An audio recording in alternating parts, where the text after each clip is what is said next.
Ian. Dave.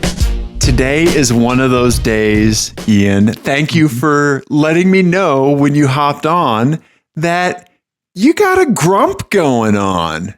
Yeah, more so than normal. Every now and then you get a grump day, and that's okay. I didn't mean for that to rhyme. But you're doing a show. I do not appreciate it in my current mood.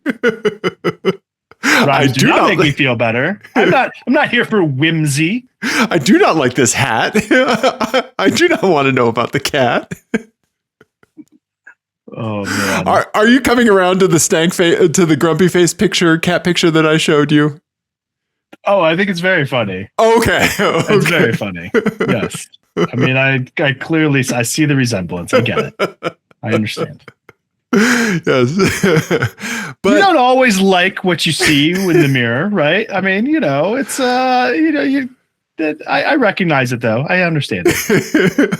Also, I mean, you do make it known that you are a grumpy person. Yes. Yeah. Yeah.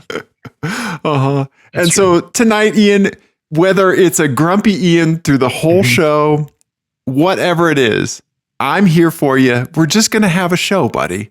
Okay. Well, I'm going to do my best to have a good time despite the entire world being terrible. Yes, it is. It is being arrayed against me, obviously. Yes, it is. Today. Oh, I don't want to spoil anything, but I did find out that the entire world is against you. It's bad. It's bad. Well, real quick, I just want to throw this out there. So this is something my wife and I say. Like if one of us is having like a grump day or something like that, the saying that we have between the two of us is that we're going to do the day justice, right? Like we're just like, it's okay if like maybe we had some kind of plan or something like that, right? And stuff needs to change. We're going to do the day justice. We're going to figure it out. It's going to be okay, right? And if that's a grump until tomorrow or until the day you die, it's okay. Yeah. It's okay. All right. Okay. Well, I'm going to do. That was borderlining on too much therapy for you, wasn't it? It was a little bit. I'm going to go with a license plate game to improve my spirits. Okay. All right. This is one that you've made for me. It is. Because there's a story attached to this, which I'm very excited to tell you about. See, he's perking up already, everybody. Yes. This one is called Impatient. Okay. And we are aptly doing it right at the top of the show. Can't wait. Okay. Get to it. Here we go. Impatient. Okay. All right. We have some trucks. Okay. So we have a maroon Toyota Tundra or Tacoma. Tacoma. Yep. Okay. I see we're going to need to do some zoomies and enhancies on that. We sure are. We've got with a soft top camper shell on it. Okay. We have a Nissan Frontier with a hard top camper shell with the higher back, right? The higher than the cab roof line. And then we've got a good old beige Toyota 4Runner that looks like it's in really good shape. Yeah. Yeah. Okay. And the plates. Let's go, LESSGO, Motorin, MOTORIN. I don't think that's also how I read it. Yes, I was going to say, I don't think that anybody adjacent, our generation or adjacent, could ever see MOTORIN and not hear REO Speedwagon? Who sang that? No, that's not REO Speedwagon. Motorin song. Sister Christian. Okay. Yes. And then lastly, why you ready? YUHREDY.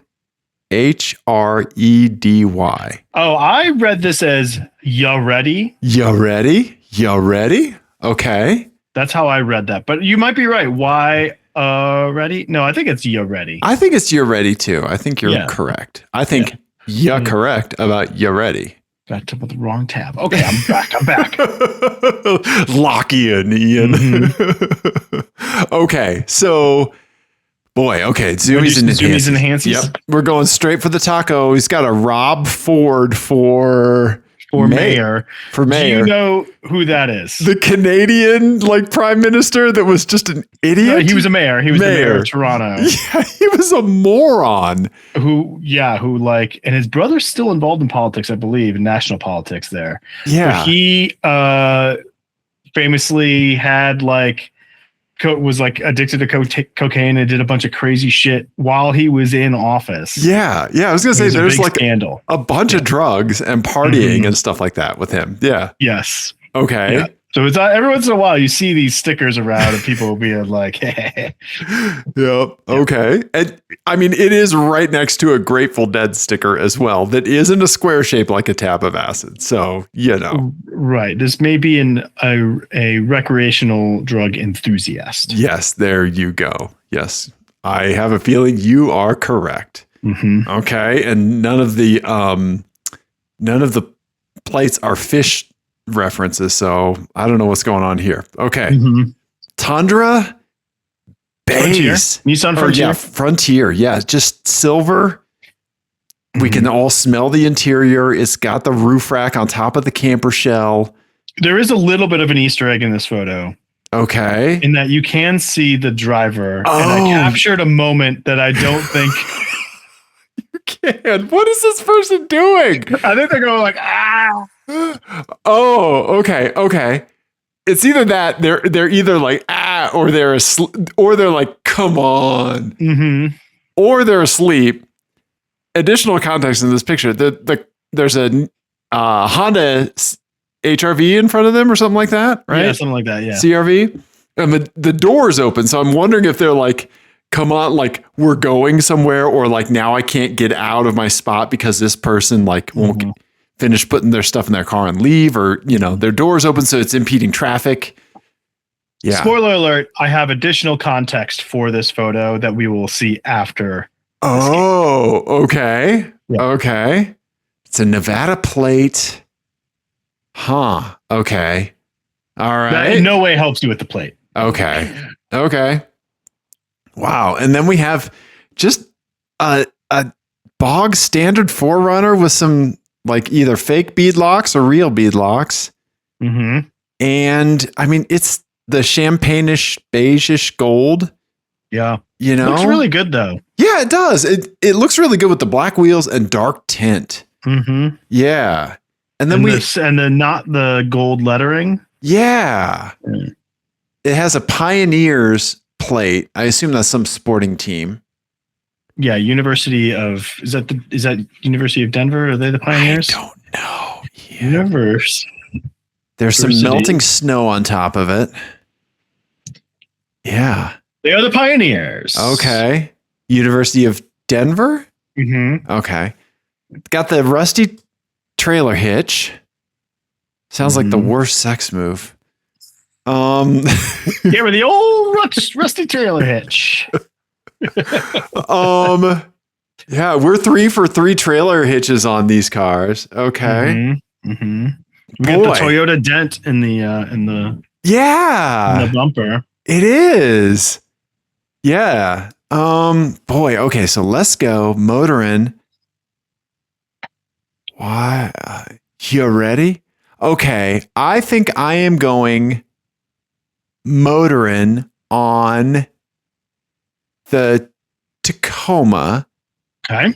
Because I think it's a Grateful Dead trucker kind of I don't know, not truck in, keep on trucking kind of. Yeah.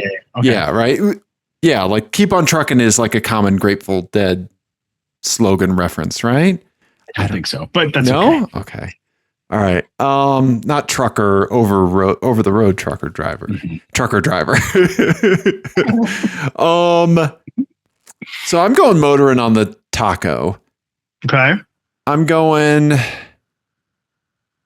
here ready on the 4Runner. Okay. And let's go on the Frontier. Okay. I don't feel good about any of these. Okay. Yeah. I don't know. Just going off of vibes, buddy. All right. Well, do you want to make any changes or do you want to just see the solution? With the plate game or just overall. In general, you want to make any changes? Yeah, no, I think I'm good. I'll lock it in. I know it's incorrect. Okay. Okay. Right. Well, you'll be a little bit happy. You got one correct. Oh, okay. All right, Dave, don't look. Okay, let's go. Oh, impatient solution. Okay. Oh, I got let's go. Yeah, okay. You got let's go, and then you swap the other two. So you're ready on the Tacoma and Motorin on the 4Runner. My read is you're ready.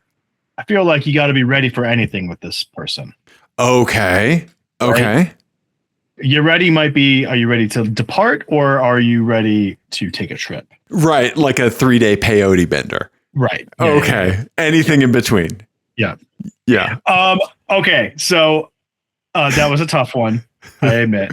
Thank you. Very tough. There was not a lot to go on there. Yeah, but that's okay. It was a fantastic excuse for me to use Let's Go though. And I have, as promised, some context for that photo. Okay. Do you want me to show the photo now? Go ahead and show the photo. Okay.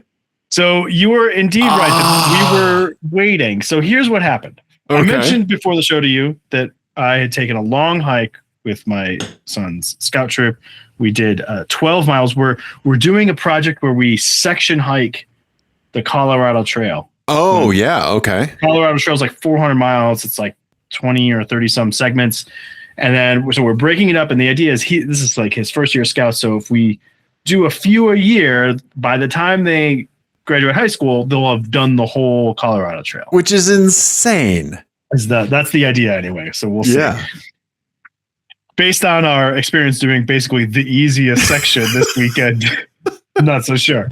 But so we're doing just a point-to-point hike. So we had to like coordinate these logistics of like drop cars off at the lower trailhead, ferry everyone up to the upper trailhead, hike, and then some of the adults had to go back up to get the cars and bring it back down. Right.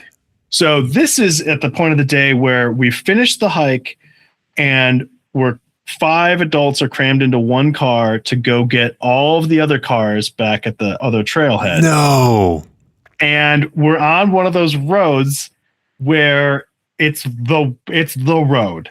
We're right next to the Platte River, and to go back another way would be like an hour and a half. Right. Because there's like mountains in the way and shit. Yeah. And so we are going, of course, there's no cell signal, and we get out of this road, and this is the scene that greets us.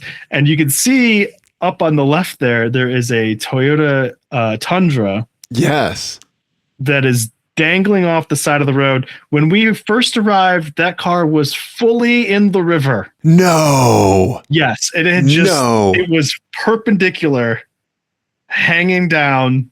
It took that huge truck, because it was caught on rocks. It took this huge like crane guy, and then there's a flatbed behind it too. Whoa. So they had like 2 winches and were like shimmying it out of where they had managed to get it stuck. Whoa. And so the whole road was shut down for like 40 minutes. Yeah. Wow. Yeah. So you had to wait 40-ish minutes while this happened? We're not sure exactly how it happened, but my minor detective skills, there were no skid marks. It's a dry road. It was broad daylight. Yes. I think, and it was like an older guy, brand new truck. Mm-hmm. I think he didn't know where the corners were, and he dipped a tire off the edge, and that was all it took. It just sucked him in like slow motion. Yes. So that was the context where I saw Let's Go, and I thought that was very also pretty ironic and funny. Right. Let's go, and while we're waiting for this bullshit to play out, dude. I assume the driver was okay. Physically, yes. He looked pretty embarrassed. Okay. He was not making a lot of eye contact with the public, as you can imagine. Hey, if you're having a grump day, at least you didn't do that. Oh, God. Well, and I can't even imagine how much that tow is going to cost him. Yeah, right? Yeah. It's a multi-$1,000. Yes. extraction tow. operation. That goes from tow to extraction. Yeah. Because this is like the kind of truck they use to like tow semis. Yes. I was just thinking that. Like those things are massive. Yeah.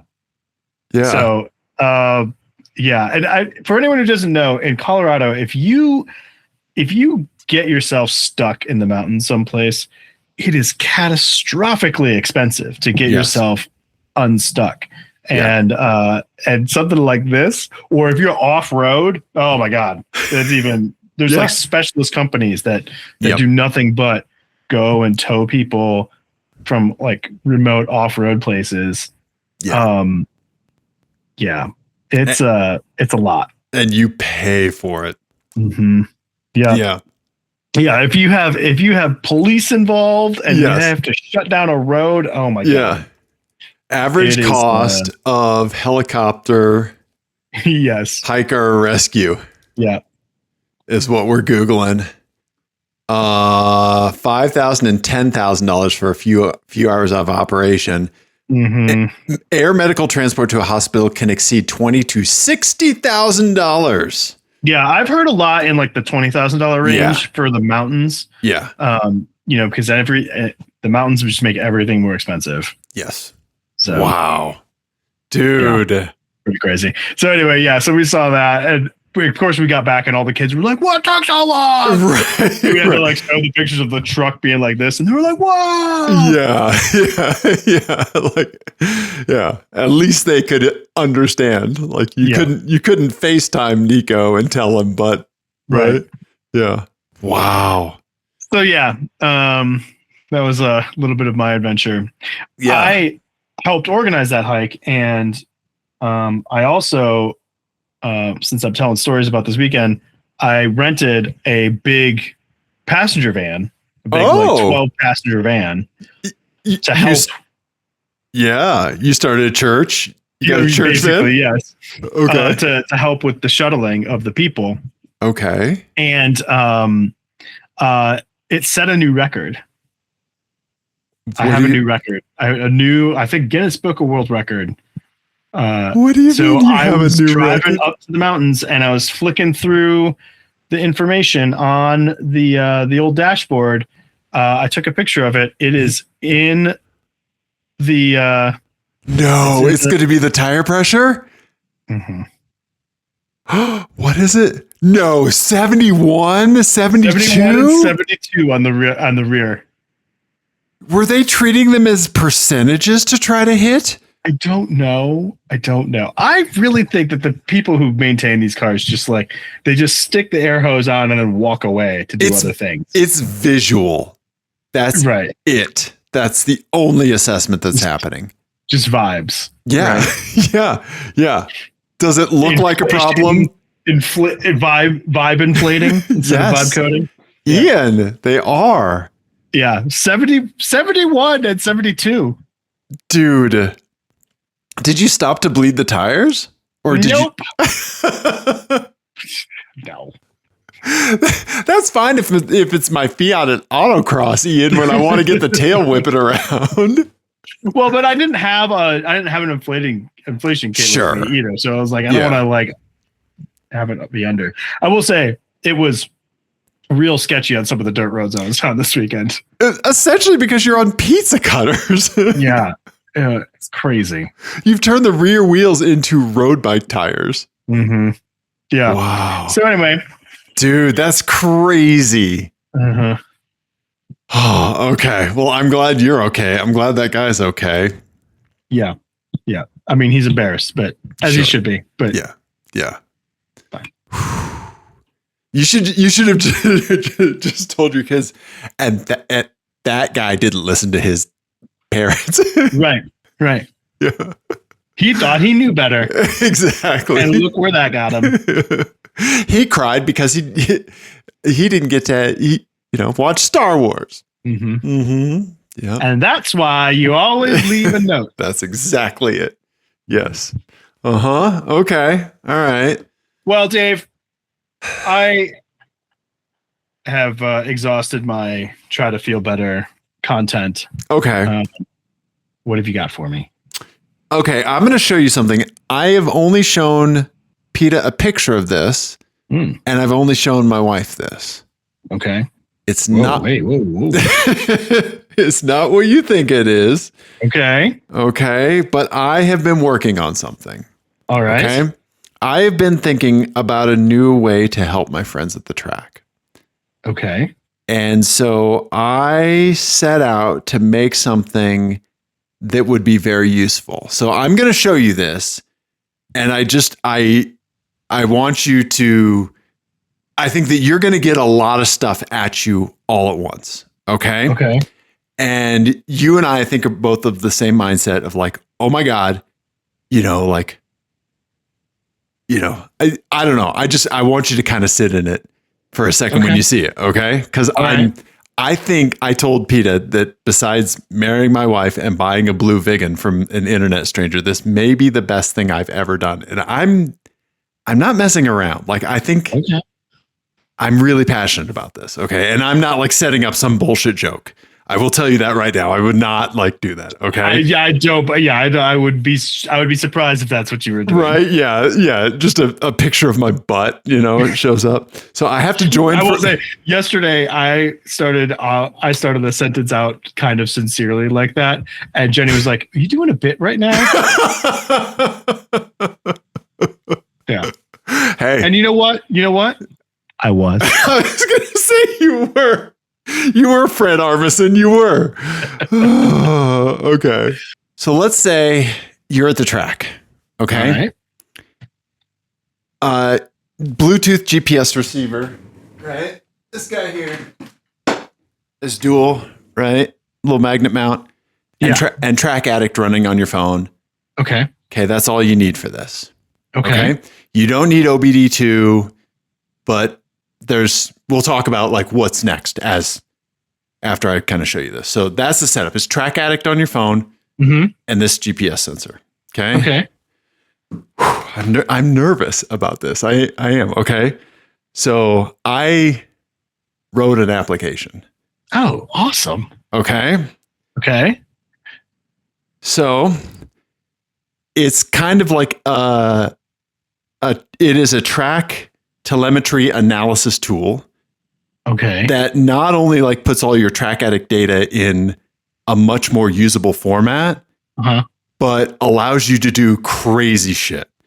Okay. So it's running a SQL database. You can import your Track Addict sessions. This is not publicly accessible from the internet yet. So this is just private, right? But the idea is that PETA can give me his phone after he gets off the track. I export his session to a CSV and import it into my database real quick, right? Okay. I have a Python script that can do that interpretation and import into the database. Nice. I wrote that. Okay. Very cool. Okay. This is all JavaScript backed by Python API.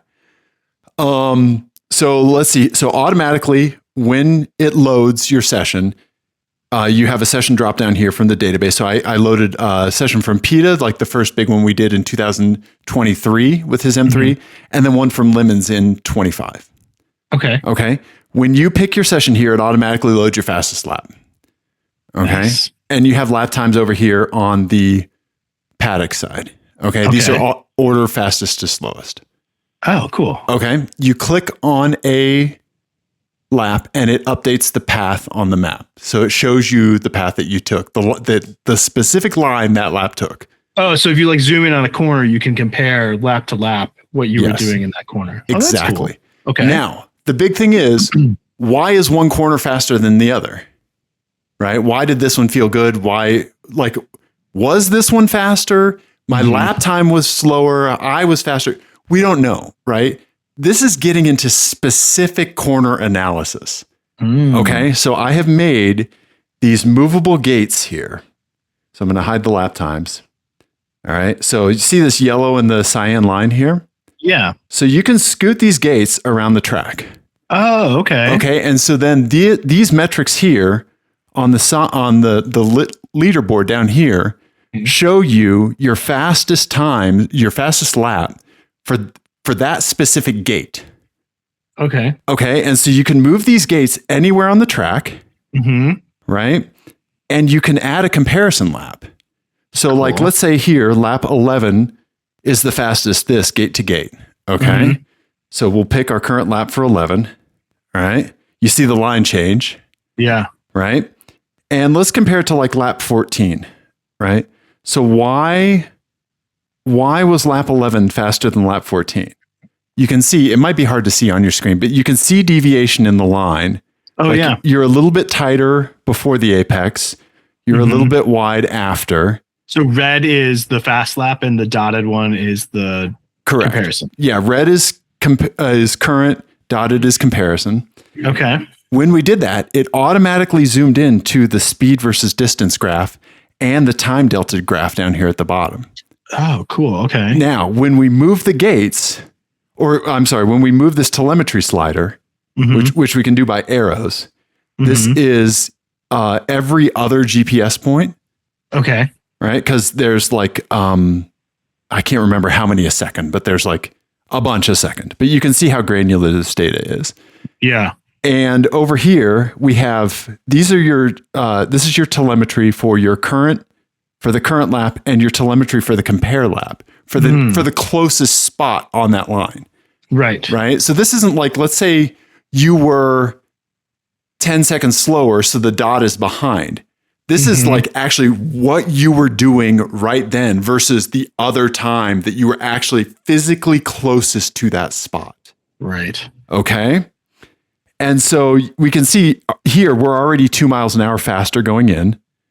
These numbers down here for lap 11, this shows you the entry and exit speed for the gates, right? So we were fastest coming out, right?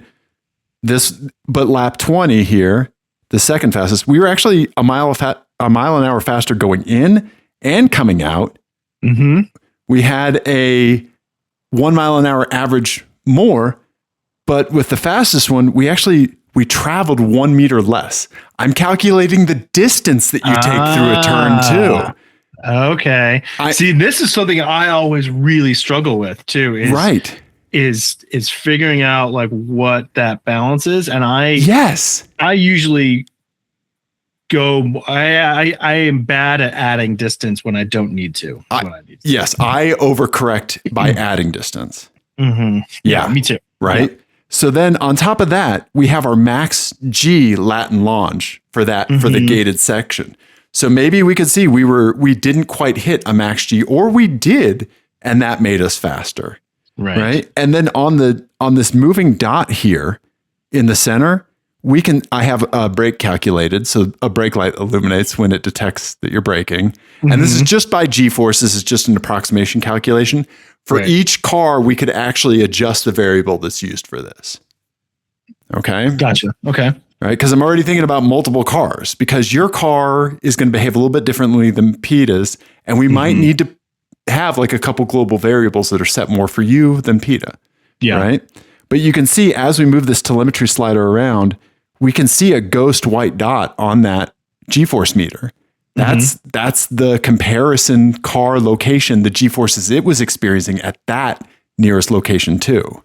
Gotcha. So we can already tell that we were turning harder on the faster lap here, on the faster Which corner. Makes sense given that line that we're taking, because we're taking a little bit later of a line. Right. Yeah. Right. That's really cool. Now check this out. I've done even like some crazy, and this is like, I'm calling this like version 8 or version 0.8 something. Okay. I've made an insane amount of like user ease of life things. So you double click to snap out, right? The distance versus time, or the delta T graph down here, the delta time. When you are moving the gates around, like here, we'll put the car back towards the start here. When you're moving the gates around, like let's go, it automatically zooms in to keep both the gates, the car, and the section of the track in focus. It zooms in as far as it can. Right. Okay. So then you move a gate and it's going to zoom out appropriately. Oh, that's really cool. To keep that in view like that. That's great. Okay. Now let's say we don't really we want to move to another corner, but you don't want to have to hassle with both gates. You can drag gate A along and it's going to bring the gate B with it as you're dragging it. and then you can just back gate A up. Or that's really smart. Or vice versa. You can back gate B into A and then bring that gate forward. And look, it's keeping that section and the car in line. Yeah, that's really cool. I like that a lot. That's super smart. You can click on any point in the graph here, down here, or here to place the car there. Okay. Right. And then I'm going to add that it's going to bring the gates there as well, because you're going to see like this here. You can see this big change in distance versus time. Like there was a big slowdown here on these laps that we're comparing. Yeah. Right. We want to know why. So the car is there. Right. Let's look at this as we're scrubbing through, and you can just use the arrow key. So we braked early going into turn 2. Yeah. Right. We scrubbed off a little speed. We're overcooking it on the compare lap because we're 10 miles an hour faster. Right. Oh, no. The compare lap is faster. I'm sorry. The compare lap. We're covering. The compare lap is faster. Yes. Yeah. So we we're were actually 10 miles an hour slower. Yeah. Yeah. They overcooked and lifted. Yes. Yeah. Lifted going into that corner. They could have been traffic too. Right. Could have been traffic. Could have gotten a little scared. Right. Yeah, could have gotten a little scared. Yeah. Right. Yeah. But so like, let's say, I pulled my headphone out. Let's say you and I go to the track. All right. You're like, I want to work on corner. I don't know. Like, where do you want to go? Like corner 4 and 5. 4 and 5. Okay. You want to work on 4 and 5. Here's what I'm going to tell you. Here's what you do. You go out there and you hit that corner 4 times. You can either do like 2 trying to repeat the same line twice. Right. And we'll kind of like look at averages, or take 4 different lines through there. Just go wild. Just do one that just feels weird. Get out of your comfort zone. Right. Or something you've always wanted to try. Right. Right. Maybe try to hit the same speed going into it, kind of like try to like get some consistency for us to start from. Yeah. But then from there, we're going to be able to figure out exactly why one line was faster than the other and what one did better to set you up for the next thing without needing anything more complicated than a phone and this GPS sensor. Yeah. Yeah. Right? That's really cool. And we're going to be able to do that. Like, you can't do this in real time. I'm not that smart to write this to do it in real time, but like, I'll be able to pull the CSV off of your phone. We'll be able to look at it over lunch before you go out for the next session. Yeah. At least get some kind of thing in mind, Yeah, that's awesome. So this is really cool, Dave. I really like this. Thank you. I wrote this, dude. That's impressive. Thank you. So how much work is it to do for like different tracks? Is it like, would you have to like redo everything, or is it just a matter of like getting the GPS and the image? I don't have to do anything. This is all pulling from, this is track addict data. No. So the satellite imagery and everything is just pulling from whatever the open source free thing is. So you go to Road America, you send me the CSV, or I'm with you. We load the CSV. Boom. This is showing you Road America. Oh, okay, cool. I didn't do anything to hard code track. Okay. Yeah. Oh, awesome. We run at the karting track at Centennial. It'll show us. Oh, nice. Okay. Awesome. Yeah. This is really cool. Any track, man. Yeah. Now, it requires some good GPS, right? So this sensor, I think it ranges anywhere, depending on where you get it, 150 to $110, right? The battery lasts about 10 hours. But I mean, there's stuff that we're going to, like PETA and Hofstra's cars are pre-OBD2. Right. Right. We don't know gear. We don't know, we can add a camera and I could actually overlay an RTMP stream on top of that. That's stretch goal to click on a point that matches the video. So you could be like, was there traffic? What was going on? Yeah. Right. We already know where you are on the track. Right. We just need to know why. Yeah. Right. We have all this data. We just need some way to put context to it. And that's what I want to do for you and PETA and my friends, So for anyone who hasn't dealt with Track Addict before, like, what does this show you that Track Addict doesn't out of the box, right? Like, I know that you're saying like it's the granularity of it and everything, but yeah, that the data exists within Track Addict. Yes. What gap are you kind of seeing yourself filling that isn't done now?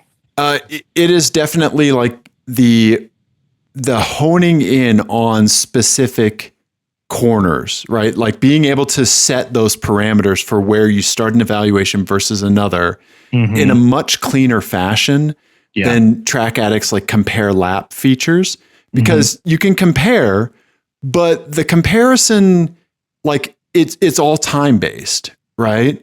And I think time based is an absolutely valid comparison for track day stuff, for racing and everything. You need to have time based comparison. But if you're 10 seconds off at the beginning of a lap, you can't compare that lap in Track Addict to your fastest lap. Let's say you were 10 seconds off because you hit traffic, but you nailed corner 7 and 8 later in the track. Yeah. This, you've got that. You have that data because it's pulling the car's closest position on that compare lap versus your current lap. So you're making the best use of your time. Like every corner matters when it comes to your ability to learn from it. So I like that a lot, because I think that's exactly what the value of this is. Like the corner by corner analysis. Yeah. Is so good, because I mean, this is a 2.5 mile track. Yeah. Road America is a 4 mile track. Right. None of us are pro drivers who are doing the same thing lap after lap after lap. We're like, for me anyway, I'm experimenting with stuff every single time I get in the car. So like being able to learn from those experiments corner by corner and not just have to wait for another lap is pretty awesome. Right. Right. Yeah. And one mistake, one piece of traffic at the beginning doesn't ruin your whole lap. Right. Right. So the way you would put it, if you were like had to put it succinctly, you'd say like this is by making it location based rather than time based. Than lap time based. Yep. And lap time based, you're able to get more granular and look at corner by corner. Yes. Yeah. Yep. You are stacking every single corner on top of each other, every single bit of the track on top of each other, no matter what time you got there. But then once you're there, you have the ability to see how long it took for that to go through. Right. Right. So like if we move, how much distance you covered, which is much distance you covered. Right. Right. So is it better? Is it worse? We don't know. Right. It'd be fun to look at like a slow corner, like corner 8. Like pick one here. Let's look at it. Let's go to like hair and pick like a big change between the two laps. Yeah, sure. Yeah. So corner 8. Okay. Let's move the gate over. Yeah. Okay. Okay. So coming into 8. And then say your exit speed, like right there, maybe, or a little bit further. You even go a little further. Yeah, sure. But then you're still, right there. Okay. All right. So right at the bottom, you see that this is the leaderboard for it. And you can see that sometimes there's some very specific granularity because like this one, the third and fourth place laps are 9 1,000ths of a second apart. Oh, wow. Right? So I should say that this is Chad's data. Chad's an insanely consistent driver. Yeah. Okay. But you also see that on this, for the speed versus distance and the delta T graph here, the scales changed automatically. So we get the most vertical use out of our space here. Right. So like if you had like a 30-second mess up earlier in the track or later in the track, you can still analyze this corner because it's honing in on the axis there. Right. Right. You can see a 1 second difference if you narrow the gate. Right. So like fastest lap here was lap 12 for those for where the gates are right now. Okay. So we'll look at lap 12. Okay. And then like here, we can look at say like lap 5, and it would be easy for me to like add this to 10, like make this leaderboard to 10. Right. But this is one of those things where you want to compare laps 1 and 2 really. And then if 3 jumps out for some reason, then you're like, but for lemons, it'd be nice to compare different drivers. Exactly. Yes. Right. So like I would love to compare. I want to find an Ian lap versus a Pete. Okay. Yes, absolutely. Yes. Right. Especially for these like corner by corner things, because, like when you're comparing notes with drivers who are on the same team, you're often like, what are you doing here? Because you're fast. I can see on the video that you're faster. Right. I'm trying to figure out, like, what are you doing? Yeah. So like, let's say you started at lap 20. Okay. Let's say like you did. So I only loaded 20 laps into this as sample data. Right. Cool. Okay. So lap 20. Oh, I changed the current lap time to lap 20. Sorry. Lap 20, that lap 20 line looks like my line. Okay. So that very well might be mine. Well, yeah. That is definitely my line through there, is to go super late. Okay. And like square that off. Through there. Well, lap 20 was nowhere near the leaderboard. Yeah, right? I know. Yeah. So even though this all covers the same distance, so it looks like everybody's distances was about the same. Well, and at this point, it's really close mile an hour. Right. Yeah. So we're coming out of that really very similarly. Right, but in very different locations. So Chad's taking a very narrow line through here versus Ghost Chad, right, on lap 20. Yeah. Right. And my minimum speed is a little slower. Right. Going wide, turning harder for sure at the end here. That G meter that lateral G is 0.78 versus 0.3 when the car was at the closest spot. So that means you smoothed it out way earlier. On lap 20, yeah. Yes. Right. And I mean, then I think it's the shape, it's the smoothness on this one. Right? Yeah. So does it tell me what was my total time through there? Well, so I would need to extend this leaderboard to show lap 20. Oh, okay. Right. But we could say like for the 5th fastest run through there. So lap 6. Right. Yeah. Like lap 6. We could say, okay, so lap 6 was 0.2 seconds slower. Okay. Right. But I think that with different drivers, we'll see bigger disparities, right? Bigger changes, right?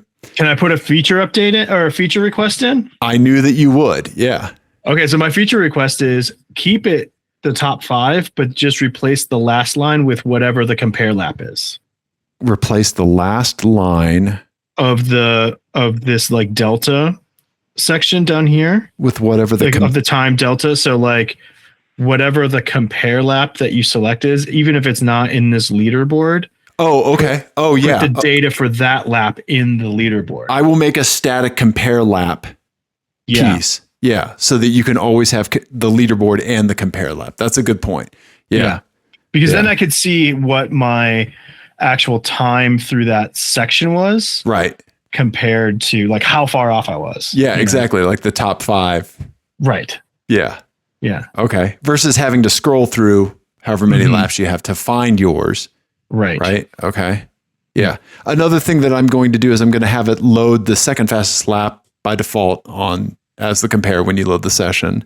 I'm going to have the lap time show up in here on the current lap, and the lap time display under this split metrics down here.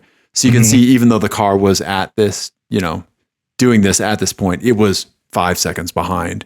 Right. Stuff like that. But yeah, that gate for compare, no matter what, that's a great feature. I will definitely add that. Yeah. Yeah. This is awesome, Dave, because this is like lightweight, will run on a laptop. You don't need an internet connection for it.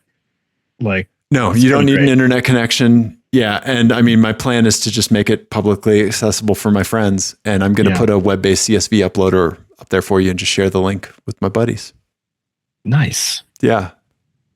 But super cool. But then being able to do this from the track. Yeah. Like you said, you can just have your laptop. I mean, I can have my laptop. I can give you what you'd need. I can see if I can compile a binary that would do all of this, but yeah. So what is it? Talk to me about what is it? What are the system requirements to run this? It's a little hefty because the scrubbing. If you want the scrubbing, it's making a lot of API calls. As even though I do have like a scrub thing, like you have to balance like performance versus granularity when you're going to like specific GPS points. But this is about that granularity, right? Right. Like I want to know if I braked 1 meter before Chad, or like was my braking consistent within like what I thought my braking zone was. Am I better at this or worse at this than I thought? Right. Yeah. Right? Like that kind of stuff is all going to be at your fingertips with something like this. Okay. And then you mentioned the possibility of like more data inputs, like OBS or something like that. Yes. So the database is mine. It's a SQLite database. I can extend it to have as many columns as I want. So if we want to display RPM, brake pressure, ambient air temperature, boost, like if there's a way to pull gear, if there's a way to pull oil pressure, like we could have all of these metrics in here. Right. Very cool. And then, I mean, I just need to work on displaying them cleanly, but I think I'm working with a decent framework here. Yeah.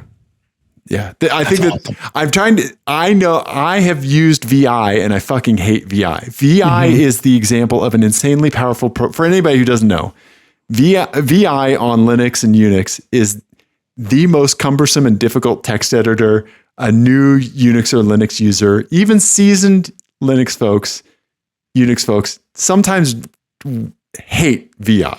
Well, and it's not only different because it's not only difficult and like esoteric in the controls where like there's like, you know, the commands are weird. Yes. But also it's unforgiving. Yes. And I think that's the part that's bad because like if you screw up, you are fucked. Right. Yes. It is like you cannot panic your way out of an error. Right. No. But it is the textbook example of why you do not let your engineers write the user interface. You let the engineers dictate the functionality and you let UI designers and artists do your interface, right? And the two of them have to work together. I've had VI in the back of my mind the whole time doing this, and my goal is to prevent it from becoming VI. Right. I want you to be able to noodle with your data without like I want you to lose sleep over this. Because you can't stop dragging these little sliders around and looking corner to corner, right? At line change. Why line change?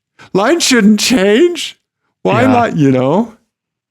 Right? No, that's great. That's what I want. I'm excited to play with this. So, as soon I will get something up pretty soon here that you'll be able to pull up sample data over the Cloudflare tunnel. So I'll send you that. Okay. Very cool. I'm very excited about that. This looks great, Dave. It looks awesome. And it's running so smooth. Like, thank you. Yeah. I honestly, I put about 50 hours of work into it I talked to PETA a little, the other day. It was about 40 then. I've put another 10 on top of that. Wow. It looks great. It really does. Thank you. Yeah. Yeah. I'm excited to play with it. I cannot wait to get it in your hands. So I'm doing a track day with PETA this coming weekend. Okay. And so this is like kind of the knock the rust off track session, right? So he's going to be out there. We're going to run Track Addict. We're going to look at stuff over lunch, right? You're going to make yourself very sick in the passenger seat. Oh no, I'm not riding. I'm not riding. Yeah. You know, I'll throw a camera in there just so we have something, you know, but the goal of stuff is just to kind of do just solid baseline data collection for PETA. Yeah. His old session is in here, you know? Yeah. And, his fast lap back then was a 211. He's down to 210, touching on 209s now. And, theoretical for him is a 206. Okay. Yeah. Yeah. But, well, this would be interesting too. I mean, I'm excited to play with some of this data and especially like different corners. Like, that's what I want. Turn 6 is another one that's always like, you know, there's lots of debates on like how best to take that corner. Right. Yeah. Because there's what's right. There's what's fastest. There's what feels fastest. There's like, but the true fastest could be a whole thing. It could feel so wrong to do and be so unintuitive, right? Well, and also like, especially in something like Lemons, where you have, I mean, traffic, first of all, but even without traffic, those cars are so janky. Yeah. And the driving styles are so drastically different that it might be that the fastest person over any one lap is just the most consistent person. Right. Like that any one driver on the team could be the fastest through any one corner. Right. Maybe for the whole race. And you would really have no way of knowing that. Right. So this would be super helpful. Yeah, no problem. I will also work on another feature that I'd like to add is the ability to, and I can pull up the feature list. I have it in Google Keep because I'd love to tell you that, is your ability to compare laps from other sessions, right? Track cool. Addict does not give you that. Yes. Right. So like being able to say like, I want to export out these 5 laps and I want to compare them I want to put them in a comparison bundle. And then I'm going to look at more stuff and I can find more stuff to throw in the comparison bundle. And then I just want to look at this comparison bundle and I'll add and remove laps from it. Right. So like some kind of management of that, like comparison bundle. Yeah. Right. Yeah. That would be very cool. Yeah. Fastest lap from this day versus this day versus this day. Yeah. Exactly. Right. Because you want to see your progression. Right. Yeah. Yeah. Definitely. Yeah. I don't know. I think that there's just so much that it's just data with context, right? That you can figure out, let's see here. Oh yeah. I want to add the delta to the paddock times over here. So you can see like just how much slower they are. That's just a thing. I want the line color to change. Maybe we'll see how it goes. The line color to change depending on whether or not it detects braking.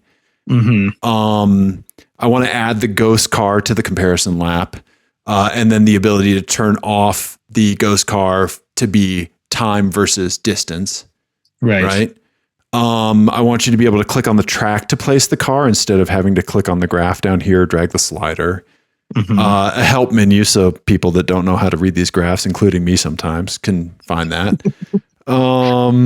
This is a bug. I need to fix the gate, how vertical they are when the maps scales out. Yeah, stuff like that. Nothing huge. Yeah, the web-based CSV uploader, that kind of stuff. And then the ability to do something for autocross where you have separate start and stop lines. So that's going to require just some logic changes, and I'll probably have a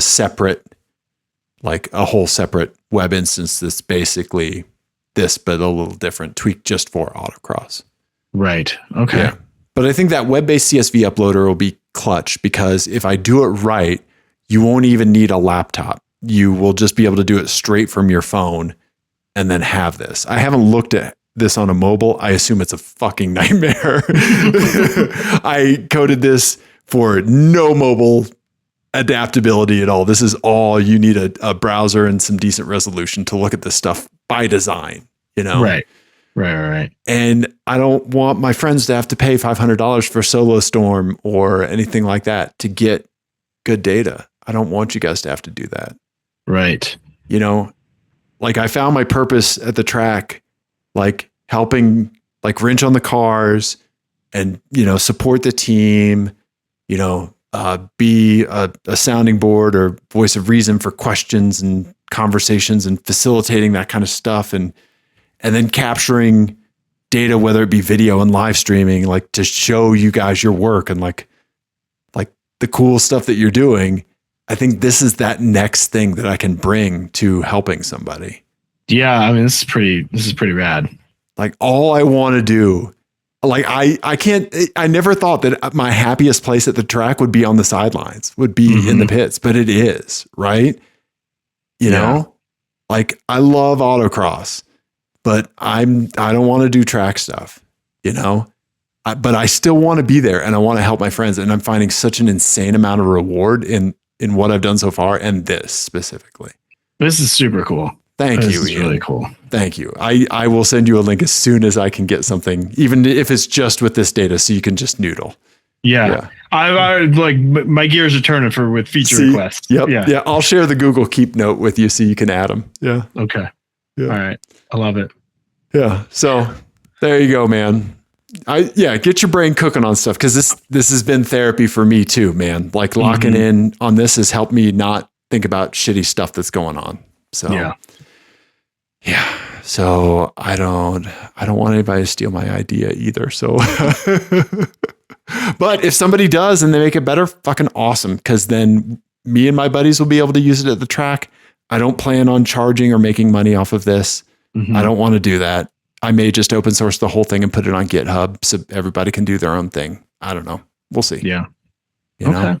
Yeah. I want to get it in Matt Murphy's hands. I want him.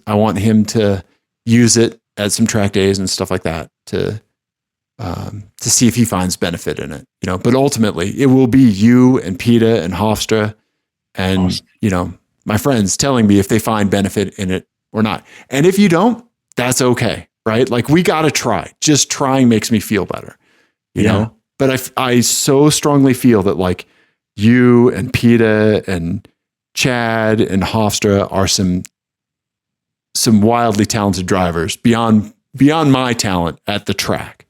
Right? I don't think that's true, but it is true. It is true. Let's be real about it. It is true.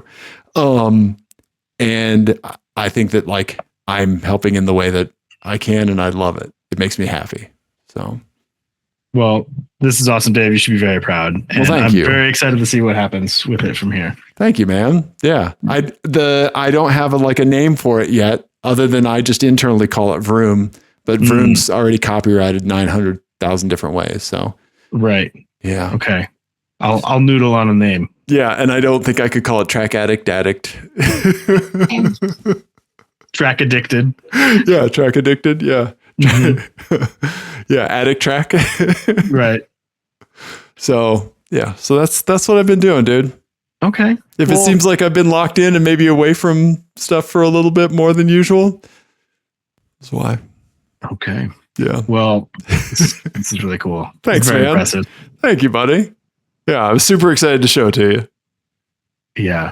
Yeah. Like I said, I'm excited to play with it. Yeah, I can see your mind turning. You know? Yeah. Okay. Yeah. Okay. All right. We've gone long. We should probably wrap it up. Okay. We have some my eyes and things that we didn't get to tonight, but we will get to them next time. Yes. For sure. Yes. Should we do a quick album of the week? I need an album to close the show out. Yeah. Okay. We're gonna go with a thing of the moment that I am of kind of two minds about. Okay. I don't know if you've seen this going around, but this Angine de Poitrine. Oh, this French Canadian band that plays in masks. I'm guessing you're. Oh yes, I have. Hang on 1 second. I have to fix the sharing here. Okay. Hang on, because we're showing people our full exposed meats, and I don't want to do that. Okay. I need to unpin that. I need to change you. Oh God, I didn't know dragging that would change it in this view too. Oh, I'm sharing the wrong window. Hang on. Sorry. Okay, I know exactly what you're talking about. I'm excited to talk about this. Okay, so there's that. Okay. Yes, so album of the week. I need an album of the week.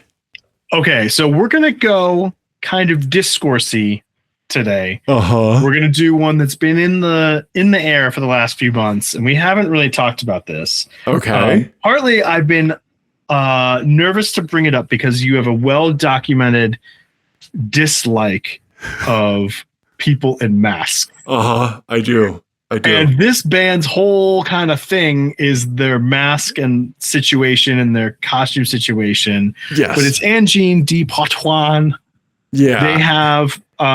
They had a kind of like a viral video out of them playing with KEXP. That was very intriguing. Yes. I don't know if you watched any of it. I did. And I've watched a few like musical breakdowns of the time signatures and changes and yeah. I don't like, okay, so I don't know what your thoughts are, but my thoughts are like, it's definitely math rock, and like it's got that microtonal whatever, which I don't totally understand. But it's I think their gimmick is fine. I don't have a problem with the gimmick. I think having a gimmick is totally allowed and encouraged, in fact, in rock music. You should not get any shade for having a gimmick. Right. The music itself is kind of like, I've heard better math rock, I think. Uh-huh. But I don't mind it either. Like, it's not bad. It's also the fact it's a 2-piece. It's a 2-piece, which I am I love a good 2-piece. Yep. Listening to the record, I was kind of like vacillating between like, oh, this is pretty cool, and I've heard this before. Or like, boring. Yeah. But I don't know. I'm interested to hear what you think about it. Yes. So I have heard this. I've watched some Instagram reels and stuff of like the time signature breakdowns and like the polyrhythmic stuff in it. Mm-hmm. And I think that there's that, the Inception thing, like that South Park called out, like just because something is complicated doesn't mean it's good. Totally. And I think that this is a step beyond that. I don't think that like people think that this is the most amazing thing just because it's complicated, and it's not insanely complicated. Mm-hmm. So it's not like you can only have the needle swing one way. I think it is delightfly complicated, but also still listenable. And so I'd almost like call this like Adderall rock, where like you kind of have to have some stimulants to lock in to match how viral this is, right? Because otherwise, like, you look at it and you're going to scroll on, like you're going to hear it and you're going to be like, yeah, okay, all right, yeah, I get it. Well, and I like the silliness of the gimmick. Yes. Like juxtaposed with the like kind of crazy complicated part of the music and fantastic musicianship, right? Yeah, I don't know how they play in those fucking things, but like, because it seems like you wouldn't be able to see what you're doing, right? I don't know how they do it and how they do it in those things, right? But yeah, anyway, I figured we should probably address it on the show since everybody's been talking about it, and I legitimately enjoyed the record. But I was curious to hear if you would subjected yourself to it. I have. Or watched it like this. Yes, a little bit. Your eyes. Yes, a little bit. Your fingers. Yeah, and I realized like that my fear of mascot stuff, like I have this fear of mascots and clowns. The fear of mascot stuff is, I don't know what it's called, but I looked it up just a little while ago, but it's largely a fear where I can't see someone's face. Right.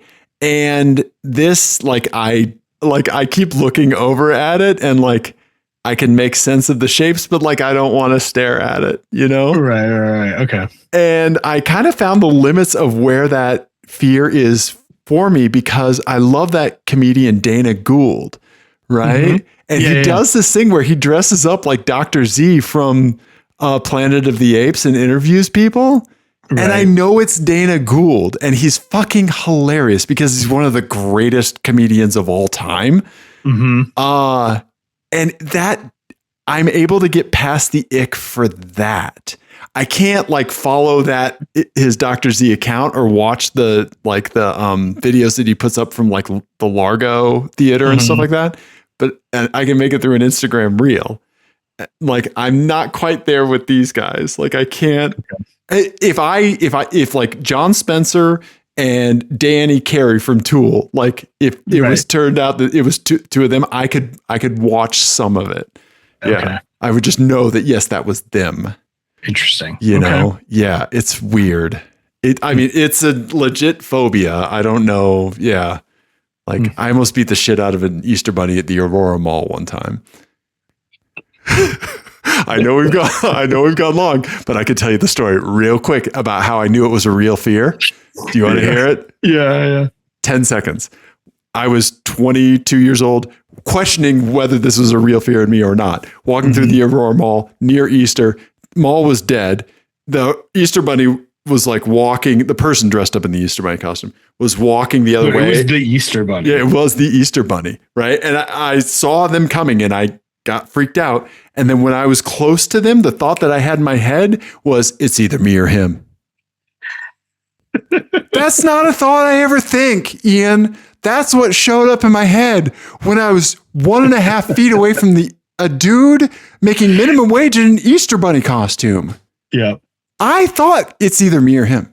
Now, I will say my intrusive thought whenever I see someone in a mascot costume is also to tackle them. That's a common thing that a lot of people have to do because apparently people love to fuck with people in mascots. It would be because it would be hilarious. Yeah, so that's how I knew it was a legitimate fear in me. And Google tells me it's a real thing, but so that's anyway, fantastic. But yeah, I love that. I've made it through some reels, like Easter Bunny. Yep. So yeah, can you imagine my mugshot? There's just like some random like Easter grass in my hair and like some fur. It'd be best if you had a black eye and a bloody nose. And a Cadbury egg shoved in my mouth.